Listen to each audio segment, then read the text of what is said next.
bad job if I do say so myself.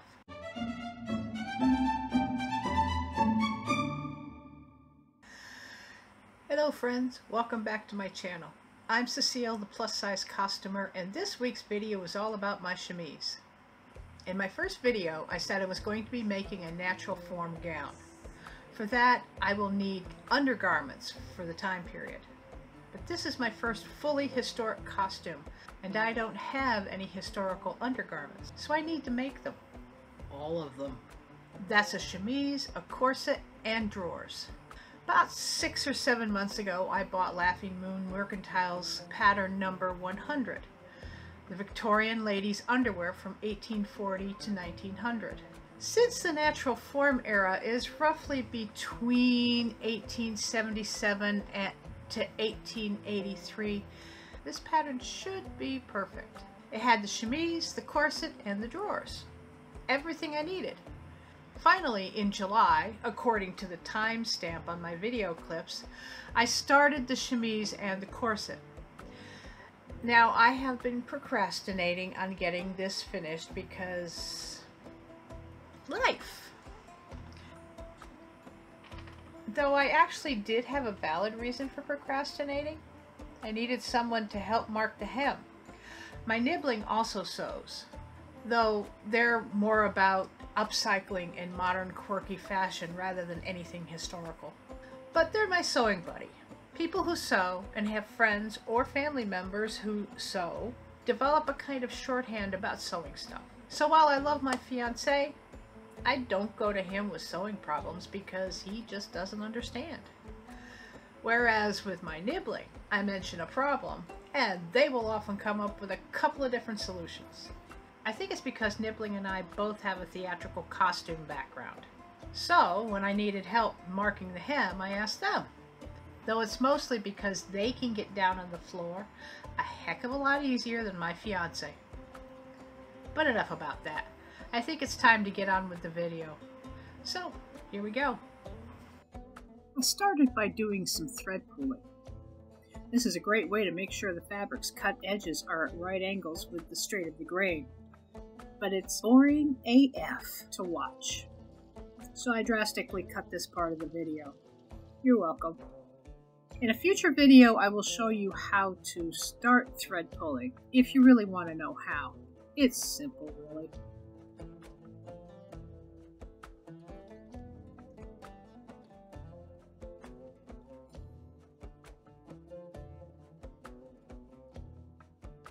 Now on to the yoke. After sewing up the shoulder seams, I added some trim. I used my yellow chalk marker to mark a placement line for the trim 1.5 inches in from the cut edge, along both the neck and armhole openings. I placed the straight edge of the trim along the placement line and stitched it down. It turned out I had just enough trim for the neckline and both armholes. Next was sewing the yoke facing onto the trimmed piece, sandwiching the trim in between. Oh, and this chalk comes back to haunt me later.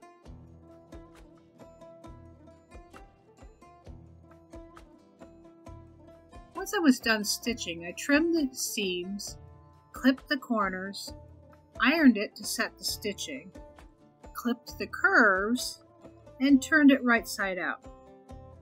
Turning required a lot of tugging, pulling, poking, and prodding before I got everything through the shoulder straps. I ironed it again to make sure the sewn edges and trim sat correctly, but I didn't record that. Newbie move. I either have too much footage or no footage at all. Here I'm using a felling stitch to enclose the seams. It's a finishing stitch for seams that was used before the invention of the serger. For those new to hand sewing, I am planning on making a video of all the hand stitches you should know if you want to make historical clothes. After all, it's what people did before sewing machines.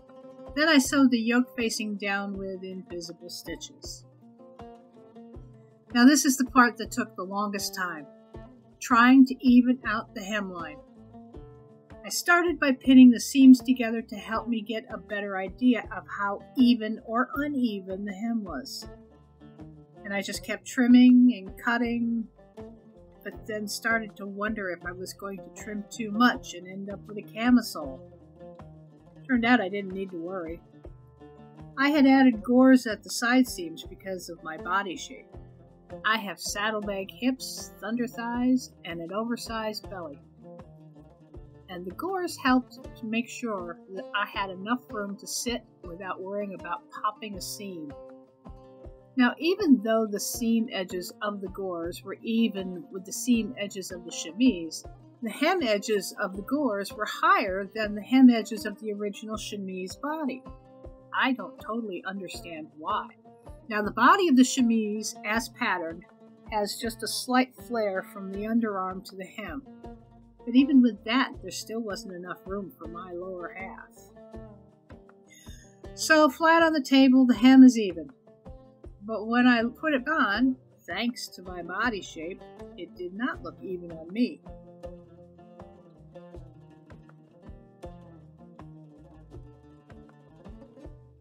I pinned the seams differently, trimmed some more, tried it on again, and still it did not look even on me.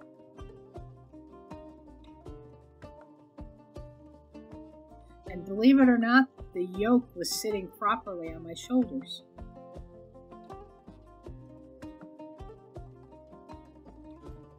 I finally got a somewhat even hem with the help of my nibbling and my trusty vintage Pin It hem marker. With the hem pin marked, I used my friction pen to draw where the pins were, removed the pins, and then drew a line to connect the pin markings.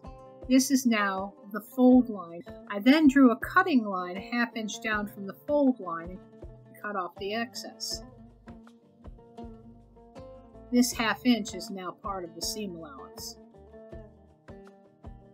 After it was properly trimmed, I basted down the hem allowance after first folding along the fold line and pinning it down.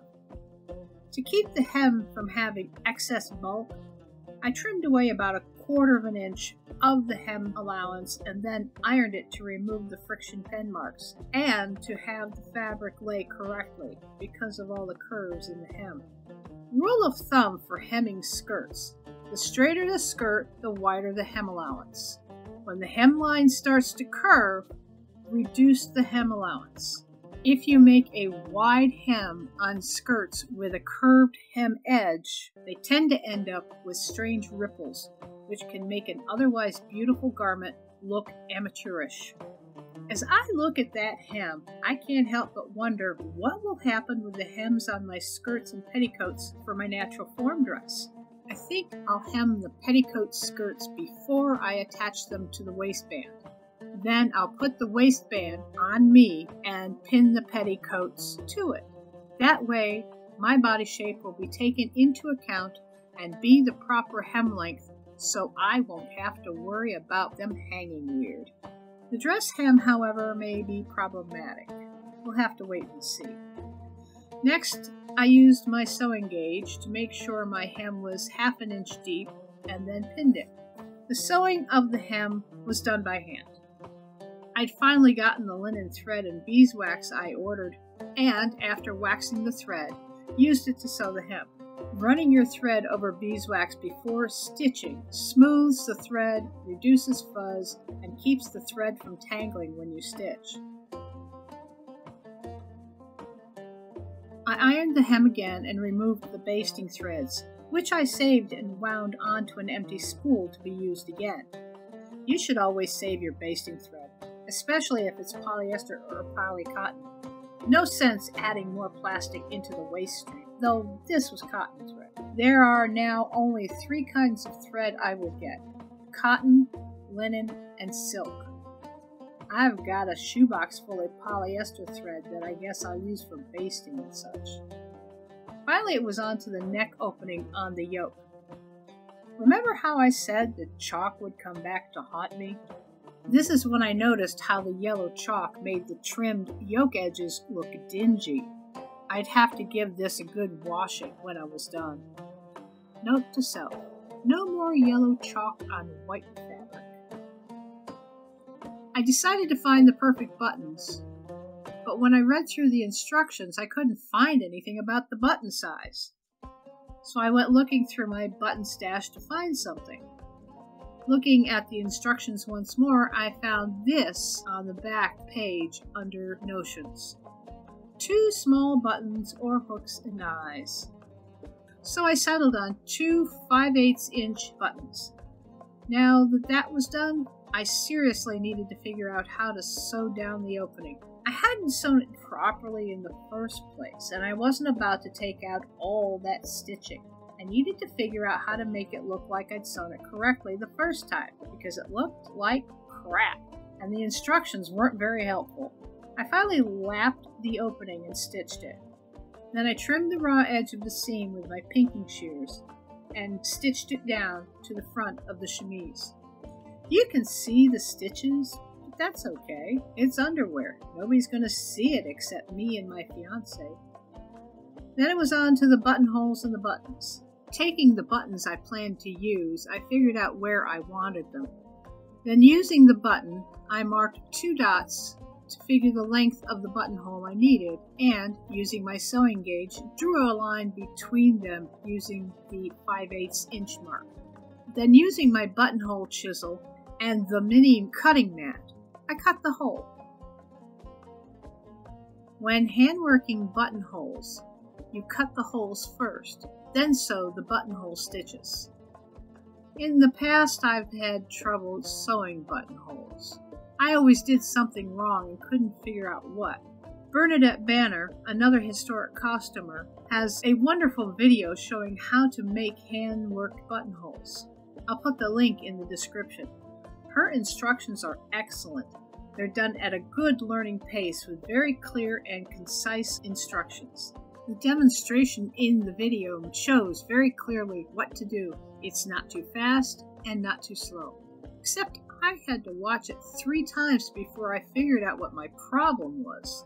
I kept ending up with a knot. Honestly, I was on the verge of tears before I figured out the problem. By the 3rd time watching the video, I finally got it, and my buttonholes look really nice. Finally finished. So here's the hem. Remember how I said that if it was laying flat, it was going to look all wonky? Well, here you have it, laying flat and looking all wonky. I think I used the wrong size for the yoke because the shoulders don't fit. They fall off, and overall it's just too big. But it's underwear, so I'm going to live with it. The hem looks pretty good despite its unevenness. Next time though, I'm going to make it 1 size smaller, at least for the yoke. So this is my whiteboard for showing my different things on here that I'm got planned.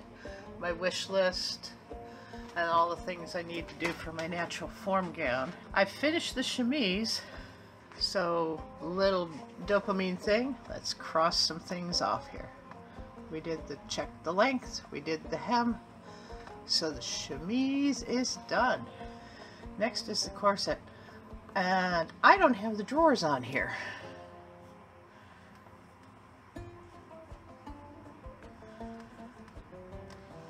Yeah, one thing done, on to the next. Not a bad job if I do say so myself. Yes, there were things I could have done differently, but it was a learning experience. And it's underwear, so all the flaws will be under the rest of the garments. Remember, if no one can see your sins, they don't exist. So my chemise is now done. It's not perfect, but as the saying goes, done is better than perfect. For those wondering, I got this linen from fabricsstore.com, where they have a fabulous selection of linen. No, they're not sponsoring me. I just love their linen. In fact, almost all their fabric is linen, though there are a few blends. This linen was so much fun to work with, and I will definitely be getting more. I'll put a link to their website in the description. If you love linen, you should sign up for their email list, because you'll get regular notices of special sales not on their website. And all these sales have ridiculously low prices. And if you've made it this far, full disclosure, a lot of construction steps were never recorded.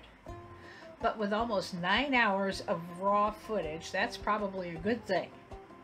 In fact, it's a miracle I managed to get this video cut down to the length it is. I haven't finished while I'm filming this, so that's like about 30 minutes. So if it ends up 30 minutes, yeah. I'm just so overjoyed that I was able to do that. But it took me a long time. This was part of life, editing my video. And I'm a procrastinator. What can I say? I'm sorry. So if you've enjoyed this video, please click the thumbs up button. If you haven't subscribed yet, please click the subscribe button. And if you want to be notified when I post my next video, hopefully in 2 weeks, click the little bell icon and YouTube will let you know. Please post comments or suggestions for future videos in the comment section below. I'm still working on having a regular release schedule of every other Monday, but life doesn't always go to plan. So I hope you'll be patient as I maneuver through the pitfalls of life as a newbie costume YouTuber. So have a great week, and I'll see you next time. Bye-bye. The lady now has some purple hair, some purple hair, some purple hair. The lady now has some purple hair. La-di-da-di-da-da-da.